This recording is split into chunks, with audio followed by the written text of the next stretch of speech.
Extrait du roman intitulé « Mais que pensent les méduses ?» écrit par Pascal Lecomte. Chapitre 4 Admiration. Le long de la digue, Toulouse s'écarta du chemin pour laisser passer deux adolescents à vélo. Le duo hurlait de rire en tirant un troisième larron sur son skateboard. Indifférent à l'agitation qui l'entourait, Toulouse marchait d'un pas rapide en direction de la plage. Il était 17 heures. Pourtant, le sable accueillait encore quantité de vacanciers avides de soleil.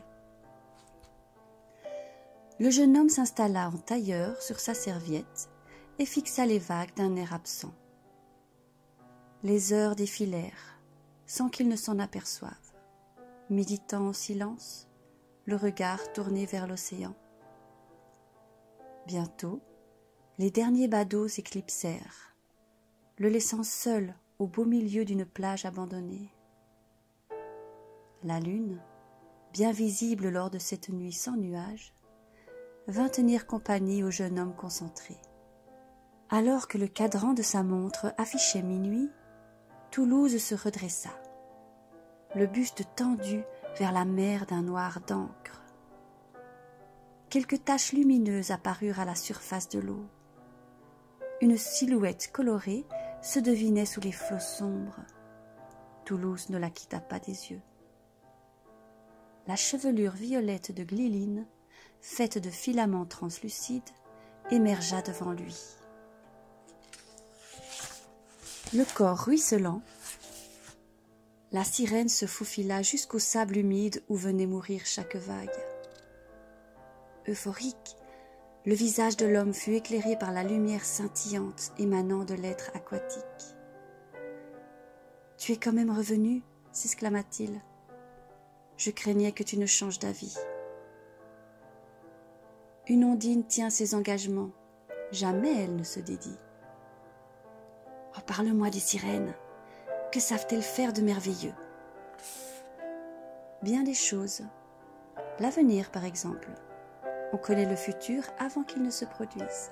« Ah » murmura-t-il mal à l'aise. « Nous savons aussi nous rendre invisibles. »« Fais voir » lança-t-il intrigué. Lentement, Gliline s'effaça à la vue du jeune homme.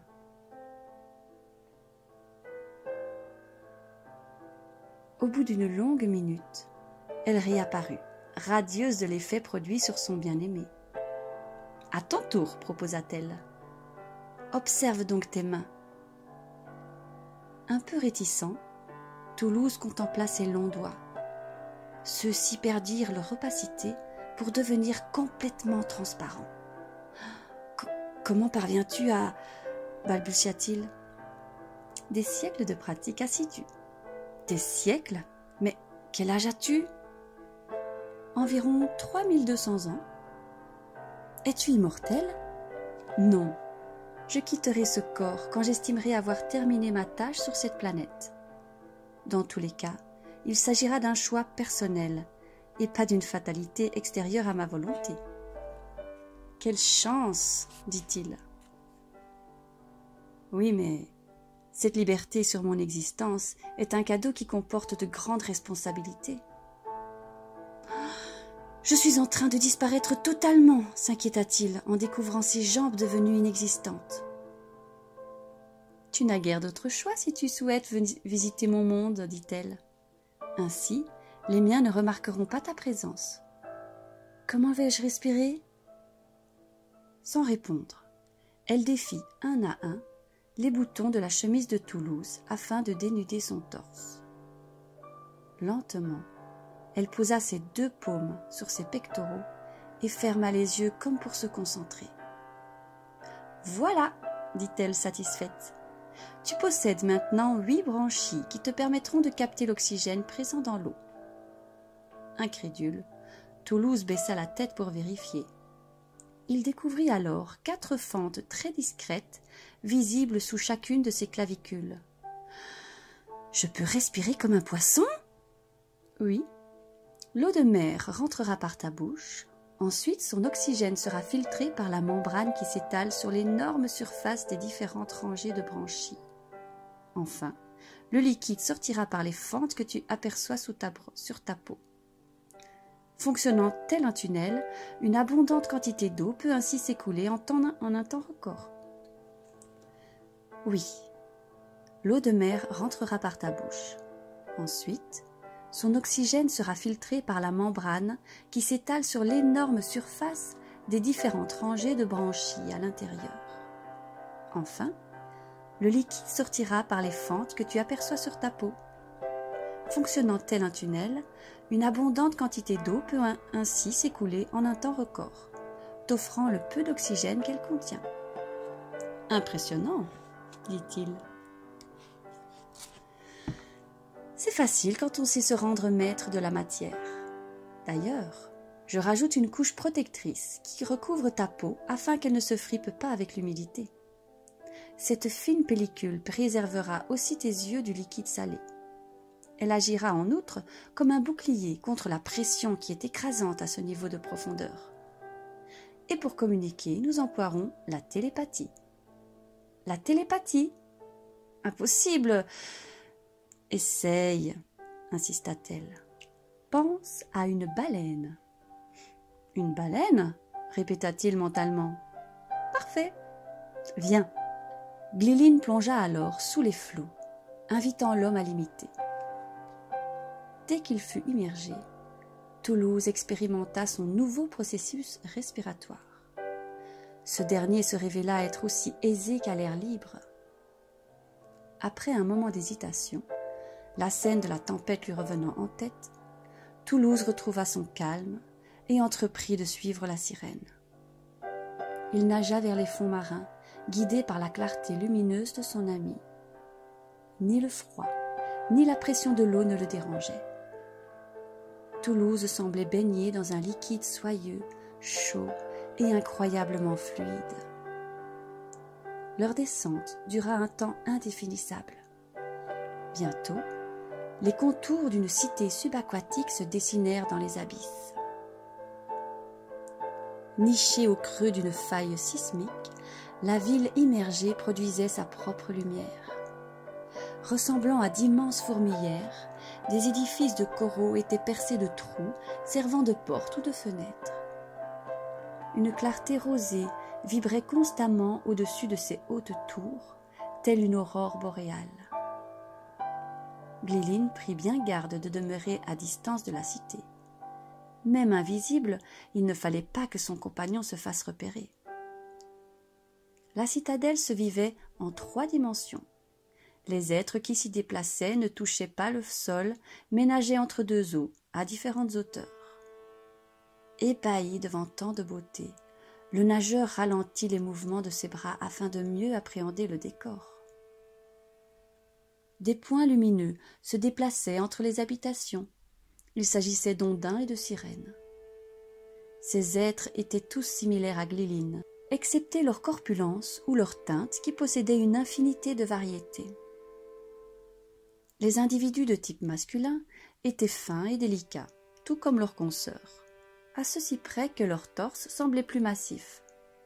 Par ailleurs, leurs visages étaient plus anguleux que ceux des ondines. Quant à leur chevelure, elle était composée de longs filaments scintillants. En revanche, la majeure partie des mâles avaient des cheveux tressés et non lâchés. Gliline gardait un calme déconcertant alors qu'elle était en train de trahir sa communauté. Néanmoins, elle demeurait sereine car elle savait Toulouse digne de confiance. Des poissons aux formes inconnues se baladaient parmi les individus comme s'il s'agissait d'animaux familiers. Ils pénétraient les murs des maisons, sans doute y logeaient-ils pour être à l'abri des prédateurs. Les parois des tourelles semblaient faites d'un mélange de coraux, de coquillages et de pierres naturellement phosphorescentes. « Je ne veux plus jamais quitter ce monde enchanteur, » pensa Toulouse. Gliline s'arrêta et se tourna vers lui. « Pourtant il le faudra bien, mon doux. » Surpris d'avoir été entendu malgré lui, le jeune homme avoua. J'aimerais rester ici, mais je sais pertinemment que c'est impossible. » Gliline évita l'animation citadine pour poursuivre sa route jusqu'à l'entrée d'une grotte située à l'écart de sa communauté. Un palais de corail recouvert de corallines et de spirographes se détachait du côté gauche de la caverne. « Nous voici arrivés chez moi. » Toulouse cessa de nager, se délectant de la magnificence de cet édifice tacheté de rouge et de spirales bleutées. Les murs étaient en outre lézardés par des algues luminescentes qui donnaient au palais une allure féerique. Quelques orifices, çà et là, servaient de fenêtres. La sirène se faufila dans un trou particulièrement grand. « Ceci est l'entrée principale, expliqua-t-elle, mais il y a de nombreuses issues. » Impatient d'en découvrir davantage, Toulouse se glissa dans l'ouverture. Cette bâtisse organique possédait quantité de pièces différentes. Certaines d'entre elles abritaient des bancs de poissons néons ou des poulpes aux tentacules munis de ventouses. Gliline nagea le long d'un couloir et arrêta sa course dans une vaste salle. Un tapis d'anémones s'étalait sur toute la surface du sol.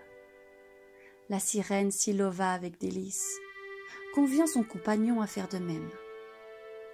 L'homme s'installa au cœur de ce parterre vivant. Il scrutait avec fascination ce matelas aux filaments dansant au gré du courant. « Bienvenue chez moi », déclara-t-elle par télépathie. « Je pensais que les anémones étaient urticantes pour la peau. Pourtant, celle-ci ne me brûle pas du tout, » s'étonna-t-il mentalement. « Tu as raison, c'est le cas en général. Ici, il s'agit d'une exception. Nous vivons en parfaite symbiose. » Quelques poissons-dragons battaient des nageoires autour de la sirène, l'encerclant comme une nuée de moucherons, avant de disparaître par la fenêtre. Les murs étaient décorés avec soin. Des conques finement ourlées et des roses de mer nacrées y étaient incrustées. L'on pouvait voir aussi des oursins circulant nonchalamment d'un bout à l'autre de la pièce. « Je vis à l'écart de mon peuple, car je me suis toujours sentie différente, » avoua-t-elle. Tout en l'observant, Toulouse caressait un rideau d'algues bleutées. La moindre parcelle de cette habitation sous-marine était à couper le souffle. Le jeune homme regardait autour de lui, avide de graver ces images dans sa mémoire. « Écoute, » murmura-t-elle. Toulouse se concentra pour décoder les sons qui l'entouraient. « Au beau milieu de ce silence omniprésent, commença-t-il, je parviens à déceler des bruits étranges, comme des bulles d'air ou des mouvements de queue de poisson. »« Peut-être, » soupira la sirène, « mais rien ne ressemble à de la musique, en particulier à la tienne, mon très cher pianiste. » Gliline se laissa pousser par les fines tentacules du tapis. Celles-ci la menèrent contre le corps de l'homme. Sentant le contact de sa peau gélatineuse, Toulouse passa un bras au-dessus des épaules phosphorescentes, puis lui prit la main. « Je jouerai du piano, promit-il, juste pour toi. Enfin, si jamais j'arrive à revenir chez moi. » « Comment ça ?» L'homme fit face à la sirène. Il la fixa du regard, presque implorant. « Ne nous quittons plus, Gliline. Je refuse de remonter là-haut. Mon monde me rebute et je suis fascinée par le tien. » « Mais Toulouse, tu es un terrien. L'univers aquatique n'est pas fait pour toi. »« Si, grâce à tes pouvoirs.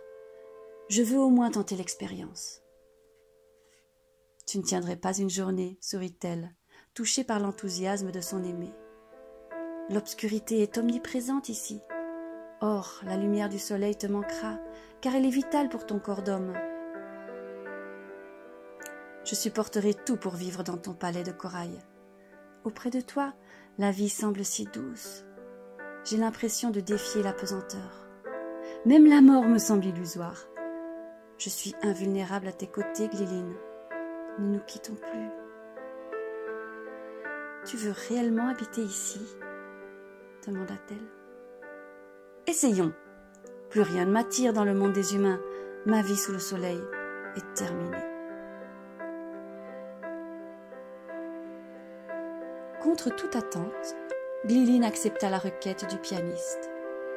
Elle savait que sa raison était muselée par l'immensité de son amour pour lui.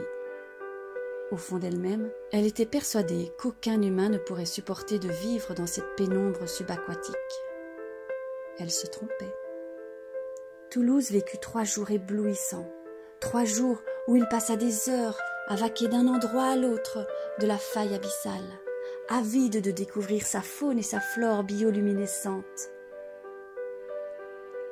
Durant tout ce temps, il demeura invisible aux yeux du peuple d'Ondins. Gliline était la seule à pouvoir le voir. Il put côtoyer des ophiures des sables. Il échappa de justesse aux mâchoires végétales des actinies globeuses de plancton et se frotta le dos à la rugosité d'éponges alvéolées. Le jeune homme put admirer un banc de haches d'argent semblable à une boule métallique vivante. Toulouse atteignit même l'état de grâce au moment où il nagea à l'ombre d'une raie géante. Gliline et Toulouse passèrent de longues heures à somnoler près des cheminées hydrothermales. Créées lorsque 2 plaques tectoniques se juxtaposent, ces monticules laissaient échapper de l'eau chauffée par le magma issu du centre de la Terre. Ces endroits où la température était particulièrement élevée permettaient une vie foisonnante. Ainsi, des bivalves, des crustacés et même d'énormes poulpes étaient parvenus à se développer là où la pression était écrasante et l'obscurité quasi totale. Toulouse se nourrit d'algues translucides au goût iodé, de crevettes lumineuses et d'oursins d'un noir velouté.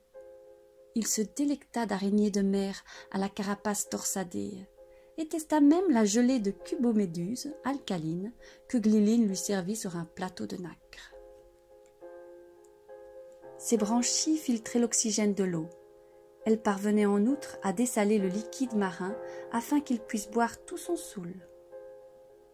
Ainsi, la magie de Gliline avait réussi l'exploit d'habituer le corps de son invité à supporter la pression constante que l'eau exerçait à cette profondeur. Fort de son invisibilité, l'homme s'approchait chaque jour un peu plus de la cité abondamment peuplée. Sa curiosité pour ces êtres magnifiques n'avait pas de limite. Alors que le couple se prélassait sur le tapis d'anémone dans leur chambre nuptiale, Ombe fit irruption dans leur parenthèse enchantée. Toulouse eut juste le temps de se cacher dans une cavité de la pièce, avant que la sirène aux teintes vertes ne se jette sur Gliline. « Es-tu au courant ?» demanda Ombe, visiblement très angoissée. De quoi ?»« Un humain a été aperçu dans notre cité. » Gliline se figea de terreur. Enfin, plusieurs témoins disent l'avoir pressenti, même si personne ne l'a vu concrètement, précisa Ombe. « Un humain ? À cette profondeur ?» répondit Gliline, feignant l'étonnement. « La communauté est à sa recherche. Nous fouillons jusqu'au moindre recoin de corail, espérant le dénicher. Si c'est la vérité, on ne peut laisser un homme fuir avec la preuve de notre existence. S'il possède un de ces appareils qui capturent des images pour les révéler là-haut, nous serions perdus. Mais cet humain, que va-t-on lui faire? Si on le trouve, on l'éliminera. » « Quoi ?» s'exclama Gliline avec un mouvement de recul. « Nous n'avons pas d'autre choix. Les terriens ne peuvent être au courant de notre civilisation. Tu connais leur habitude, ils veulent s'approprier tout ce qui les fascine. » « Ah oui, ce serait un problème, en effet, » avoua Gliline à moitié convaincue. « Un problème ? Une catastrophe sans précédent, oui. Attends. Non. Tu ne serais pas liée à cette présence humaine quand même, Gliline. Pas du tout. Je t'assure que je n'étais au courant de rien. D'ailleurs, je veux vous aider à le retrouver. Où en sont-ils dans leurs recherches ? Ils scrutent la cavité de la faille médiane, du côté des méduses phalloïdes. J'y vais, moi aussi. Très bien. Dis-leur que j'arrive dès que j'ai terminé le ramassage d'un stock d'algues magrines. Je ne veux pas rater le moment de leur floraison. Parfait, Gliline. Ton aide nous sera précieuse. Plus nous serons nombreux, plus vite nous pourrons savoir si un humain déambule réellement dans nos eaux. Le silence qui suivit la visite d'Ombe fut lourd et franchement déprimant. Toulouse préféra attendre que son ami vienne le sortir de sa cachette, ne voulant prendre aucun risque. « Je te ramène chez les tiens, déclara-t-elle tristement. Il existe un chemin qui t'évitera de passer près de notre cité. » Je refuse de te quitter, Gliline. Comment? Mais tu as entendu ce qu'a dit Ombe? S'ils te trouvent, et ils te trouveront, ils te tueront. La vie là-haut n'a plus de sens pour moi, Gliline. Je veux vivre et mourir ici, auprès de toi. Blondine le dévisagea, profondément émue par ces paroles télépathiques. Tu vivras, je te raccompagne chez toi. Non. Non. Gliline se tut pour réfléchir, quand une idée lui traversa l'esprit. J'aimerais te faire un cadeau d'adieu. Tourne-toi. Interpellée, Toulouse patienta, les yeux fermés, tandis qu'elle disparaissait de la pièce pour revenir, l'instant d'après, un coffret en bois entre les mains. « Patience, dit-elle en ouvrant le vieux coffre. » Décidé à ne pas changer d'avis, malgré la surprise qu'elle lui préparait, le jeune homme attendit, le visage soucieux. « Je suis prête, » déclara-t-elle enfin. Telle une impératrice sur son trône d'anémone, Gliline avait enfilé une dizaine de bracelets en jade et des colliers de pierres précieuses. Une couronne en or massif était posée sur son crâne luminescent. Fière de ce spectacle improvisé, elle ondula entre les lianes rougeoyantes d'une anémone suspendue au plafond. Médusée par sa beauté abyssale, Toulouse demeura interdit. « Aimes-tu » demanda-t-elle. « Gliline, tu es splendide, » murmura-t-il enfiévré. « Où as-tu trouvé ces bijoux? J'aime farfouiller les épaves de vos navires. » Comme envoûté par sa divine apparence, il s'approcha d'elle lentement. Toulouse prit la couronne avec précaution et passa la pulpe de son doigt sur le rubis qui l'ornait. « Ce trésor a dû appartenir à un roi, » conclut-il, « ou alors elle fut volée par des pirates. »« Elle te plaît ?» demanda la sirène en la récupérant. « Tiens, je t'en fais cadeau. » Disant ces mots, Gliline posa la couronne sur la tête de son bien-aimé. « Je ne veux pas remonter à l'air libre, » dit-il, déjà moins convaincu qu'auparavant. « Et si je jure de venir te voir chaque nuit ?»« Toutes les nuits, Gliline, sans exception aucune ?»« Oui, toutes. Je t'offrirai un trésor à chacun de nos rendez-vous puisque cela semble te rendre heureux. » Toulouse toucha sa couronne, comme pour s'assurer qu'il ne rêvait pas.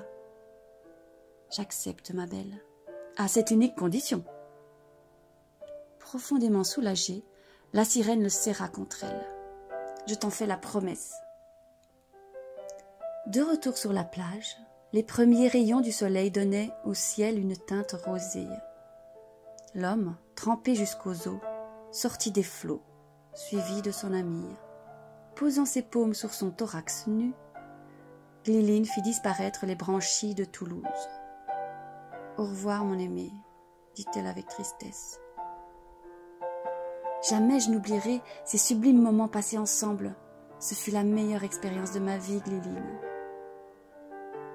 La couronne royale posée sur sa tête, Toulouse contempla une dernière fois le visage de sa sirène.